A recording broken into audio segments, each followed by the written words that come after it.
उसी तरह आपको इसको भी मानना पड़ जाएगा।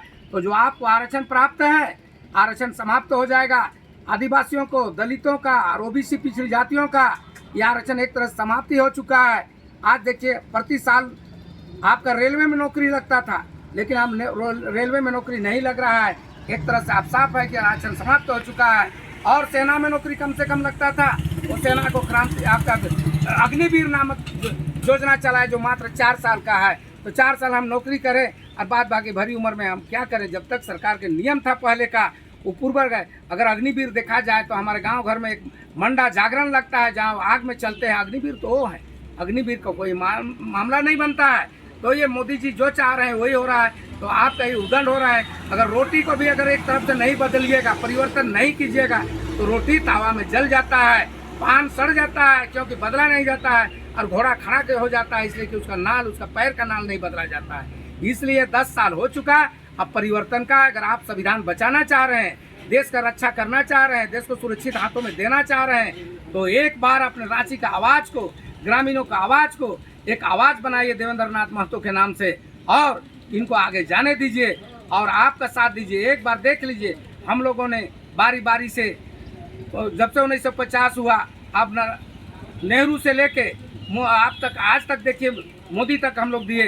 अगर नेता कोई थे, किसानों का नेता था, तो कौन था? आप देख लीजिए, क्या लाल बहादुर शास्त्री थे, जिनका फटे धोती में उन्होंने अपना प्रधानमंत्री तो काल को अपनाया और संवारा, सजाया। लेकिन आज हमारे प्रधानमंत्री करोड़ों का बूट और सूट और टाई लगा के घूमते हैं। तो करोड़ों अरबों रुपया उनके पीछे खर्च क्यों हो रही है?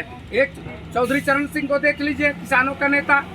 लाल बहादुर शास्त्री को देख लीजिए, कपड़ा नहीं बदलता था, और इनका 10 मिनट में कपड़ा बदलता है। इसलिए मैं कहना चाहता हूँ कि आज समय आ गया है। अगर किसान चाह रहे हैं कि अनाज का सही मूल्य चाहे, तो एमएसपी लागू क्यों नहीं करता है? एमएसपी लागू नहीं हुआ। इनको चाहिए, एक बात कहता है कि हम राम मंदिर बनवा दिए। अरे राम मंदिर कोई सरकार नहीं बनाया है। राम मंदिर तो सुप्रीम कोर्ट ने बनाने का निर्देश दिया, जिसके मुसलमान भाइयों ने तस्लीम किया, और उनको भी 5 एकड़ जमीन दिया गया कि लो भाई, तुम भी मस्जिद बना लो। हमने मंदिर बना लिया, तुम भी आस्तिक, हम भी आस्तिक, सभी देश आस्तिक हैं, ईश्वर को मानने वाले हैं, अल्लाह के मानने वाले, इसलिए अपने पूजा अर्चना अपने धर्म के अनुसार कीजिए। तो मैं कहना चाह रहा हूँ कि मोदी जी कहते हैं राम राज लाएंगे। अरे राम को कैसे लाएंगे? राम तो करोड़ों वर्ष आपका पहले आ चुका है। वो आपको लाए हैं कि राम को लाए हैं? तो मैं कहना चाह रहा हूँ मोदी भक्तों से भी कि आप साथ जरूर दीजिए, लेकिन देख लीजिए कि देश के लिए सुरक्षा है या नहीं है। आप कह रहे हैं कि आरक्षण आरक्षण आरक्षण किसी कांग्रेस ने नहीं दिया है, आरक्षण भाजपा ने नहीं दिया है। आरक्षण भीमराव अंबेडकर पुस्तक, जो हमारा संविधान है, वो संविधान ने मुझे आरक्षित किया है। इसलिए अगर आप लोग चाहते हैं, एसटी, एससी, दलित और पिछड़ी वर्ग के साथियों से निवेदन करना चाहता हूं कि अगर अपना आरक्षण बचाना चाह रहे हैं, तो हमारे देवेंद्र नाथ महतो को दीजिए। अगर ये जाते हैं जीत के, तो आपकी आवाज़ को आवाज़ मिला के बात करेंगे, आँख से आँख मिला के बात करेंगे। अगर ये हर आवाज़ उठाएंगे, आज गेतलसूर डैम में देखिए 10-12 गांव पूरी तरह से ख़त्म हो गया, लेकिन आज उन लोगों का विस्थापन नीति नहीं बना। मड़ुआ भाव के मोल के रेट में उनको पैसा मिला, क्या दोबारा नहीं मिलना चाहिए? आप देख लीजिए, ओरमांझी में टोल टैक्स है, 30 किलोमीटर की दूरी नहीं है, और हैसल में टोल टैक्स बना दिया जाता है। जबकि भाजपा के माननीय मंत्री नितिन गडकरी जी के कहना है कि 60 किलोमीटर की दूरी होना चाहिए। कितनी विडम्बना है। एक तरफ 60 किलोमीटर की दूरी की मांग करते हैं, दूसरी तरफ अडानी अंबानी जैसे बंधुओं से मिलकर इस देश को लूट में साथ देने वाला बनता है। विजय माल्या, नीरव मोदी रातों रात कैसे गायब हो गए? पुलवामा से कहां से आया आरडीएक्स? सब जांच होता है, ईडी पकड़ लेता है कि किसने कहां पर घोटाला किया। तो क्या पुलवामा का जांच नहीं होना चाहिए? ये कहते हैं आज मुसलमानों को मारा जाता है गौ के नाम पर, और बीफ कंपनियों से अलकबीर नाम तो मुस्लिम होता है, लेकिन आप यूट्यूब में जाइए और उसका मालिक का पता लगाइए। सब जगह ऊंची जाति के लोग हिंदू भाई हैं, जो लाखों गायें काटी जाती है, वो काटते हैं, वो उसके लिए चमत्कार है। और कोई किसान अगर बेच दे, कोई किसान ले ले, कोई पेट पाल ले, तो उसके लिए अत्याचार है। ये मोदी का खेल नहीं होने वाला है। अगर गाय माता को आप माता मानते हैं, राष्ट्रपति घोषित क्यों नहीं किया 10 साल में? मैं भक्तों से कहना चाहता हूँ कि आप उसको राष्ट्रीय पशु घोषित किया जाए, देखेंगे गाय कैसे कटेगी। और जो अगर गाय और बैल है, जानवर रोड में पड़ रहे हैं, किसान का आपका खेती कर चल रहे हैं, तो उनसे निवेदन है कि इसका उचित मूल्य दे के सरकार खरीदे, ताकि किसान पालक जो होगा, गौ पालक है, उनको भी फायदा होगा, लाभ होगा। इसलिए आपको कह रहे हैं कि 25 तारीख आने वाला है, आप अपना सूझबूझना में विवेक से, अगर आप धरती पुत्र हैं और खतियानी हैं तब तो आप देंगे आपका JBK को वोट। अगर आप जयचंद हैं, मीर जाफर हैं, मीर सादिक है, तब तो फिर राष्ट्रीय दल आपके लिए जगह है। आप एक बार से निवेदन है, मेरी बातों में आप लोग को तकलीफ लगी होगी मतदाताओं से, तो आपसे मैं कहना चाह रहा हूँ, क्षमा करते हुए एक बार अपने बाल बच्चों का भविष्य देखिए। आप जो ऊंचे ऊंचे महंगे स्कूल में पढ़ा रहे हैं, आज शिक्षा नीति एक समान नहीं है। हमारे बच्चे गरीब स्कूल में पढ़ते हैं और इन लोग ऑक्सफोर्ड में पढ़ते हैं, बराबरी कैसे हो सकता है? तो आपको नौकरी में भी छट जाएंगे। आप ज़रूर तावीज़ की जैसे PG कर लेंगे, MA कर लेंगे, सारे करने के बाद भी आपको नौकरी नहीं लगेगी, क्योंकि स्थानीय नीति 1932 का नहीं है। आप लागू करेगा इन लोग तो 1985 का रोग बर्दाश्त किया था, उसमें हम लोग छट गए थे। आज जैसे शिक्षा का अब शिक्षक वैकेंसी मास्टर का निकला हुआ है, लेकिन उसको भी ये चंपाई सोरेन, इससे पूर्व हेमंत सोरेन ने रोक के रखा है। आज कहीं पर बोला जाता है लैंड जहाज, जिसको सिविल नेचर के क्रिमिनल नेचर बना करके जेल भेजा जाता है।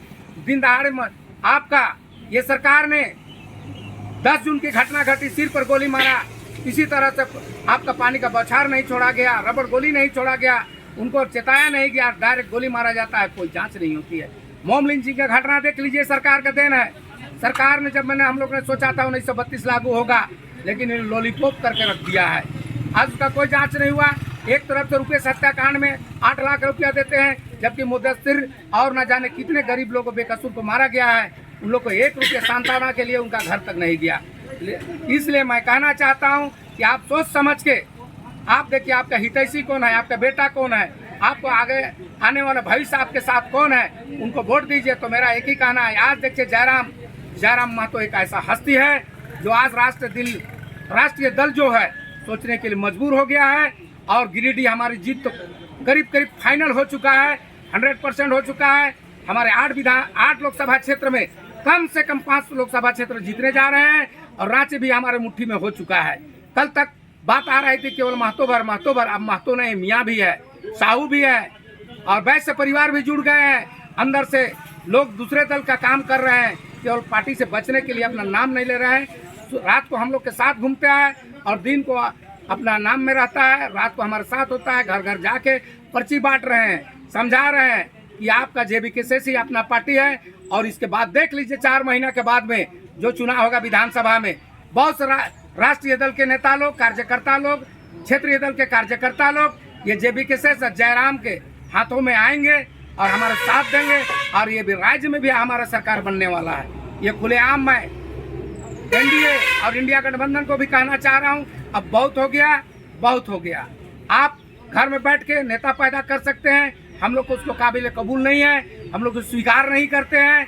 बार बाहरी के उम्मीदवार को हम लोग को नहीं चाहिए, हमको खतियानी चाहिए, किसान का बेटा चाहिए, जो मजदूर किसान का दर्द समझ सके, जो विकलांग का दर्द समझ सके, जो अंचल ब्लॉक आ सके, जो गांव घर में आके बात कर सके। हमारी आज हर मामला जुड़ा रहता है गांव वाला का, खासकर थाना से, ब्लॉक से, वहां पर हम लोग की सुनवाई नहीं होती है। आपको सुनना पड़ेगा। आपका साथ देने के लिए एक ही नेता है, देवेंद्र महतो जो है, देवेंद्र नाथ महतो, जयराम महतो, संजय मेहता जी, अखलाक अंसारी जी, रिजवान अंसारी जी, बेबी महतो, और क्या परेशानियाँ परवीन जो एक छात्रा है रामगढ़ से चल कर आई थी, मुकेश मनोज बाबू, सारे लोग हैं। कल मैं गया हुआ था बुढ़मू क्षेत्र में, बहुत अच्छी तरह से वहाँ भी समर्थन मिला, बहुत बेबी महतो का भी प्रोग्राम अच्छा हुआ, यहाँ परवीन का भी हुआ, उसका वालिद साहब सामने रहते हैं। तो आज मुसलमानों में भी जागृति आ चुका है। कांग्रेस भी आप ना सोचे कि हम आपका बंधुआ मजदूर है, महतो भाई को आप BJP ना सोचे कि हमारा बंधुआ मजदूर है। हम जाग चुके हैं, बाद बाकी जो जागे नहीं हैं उनको भी जागना होगा। और 25 तारीख को बहुमूल्य वोट अपना घर का, गांव का, एक वोट दिलाना होगा, और जिता करके रांची लोकसभा क्षेत्र से एक ऐसे नौजवान को भेजना होगा जो संसद में अपनी आवाज़ को हमारी आवाज़ के साथ मिलाकर बात करने वाला है। जय झारखंड, जय जोहार। GDP को लेके और GDP जो है, ये GDP समझता नहीं हर आदमी GDP क्या होता है। एक बैलेंस शीट होता है। हमारे यहाँ महंगाई दर बहुत ऊंचा बढ़ गया है। आपको याद होगा 2014 में स्मृति ईरानी ने सिलेंडर गैस लेके दिल्ली के सड़कों में नाच रही थी कि महंगाई है। पेट्रोल 70 रुपया था, 450 रुपया आपका सिलेंडर था। तो हम लोगों ने सोचा कि भाई सही में महंगाई है, लेकिन